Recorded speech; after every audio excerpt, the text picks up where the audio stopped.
If we are now rolling? Okay.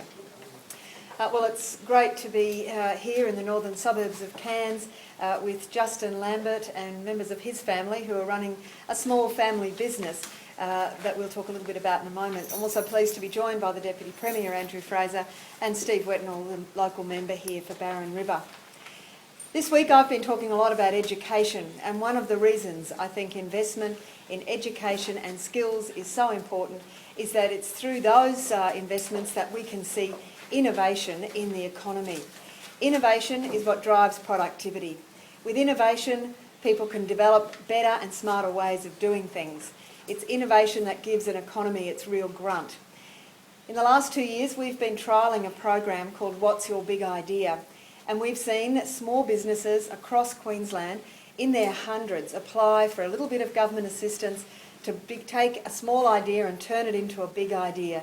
Take a small business into a medium-sized business by taking their idea and growing it into something better. The success of this trial over the last 2 years has convinced us that there is so much capability out there in the small businesses of Queensland, right across the state, that we now want to make this a permanent part of our business incentive programs. So a new Labor government will invest $2 million in the What's Your Big Idea program, and will also double the size of the grants available.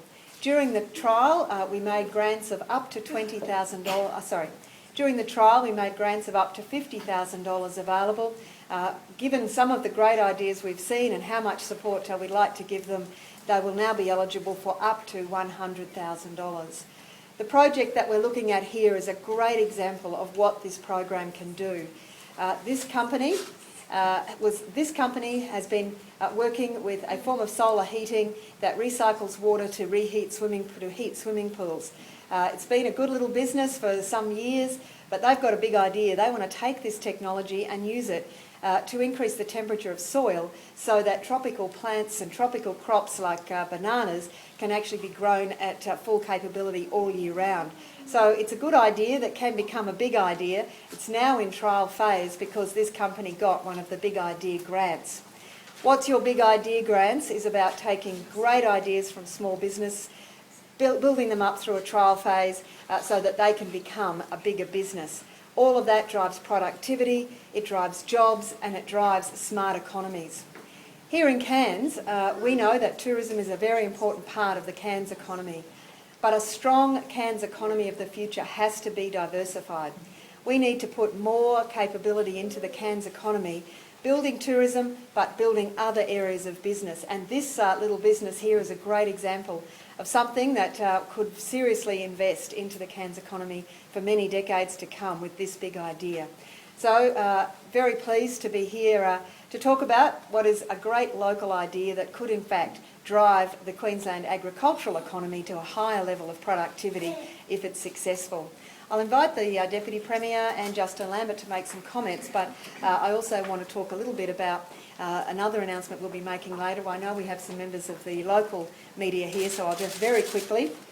Later today I look forward to being in Innisfail, where I'll be confirming that the Queensland Government will be making a $2 million grant to the Cassowary Coast Council to build a new state-of-the-art library as part of the Council's vision for a community hub in Innisfail.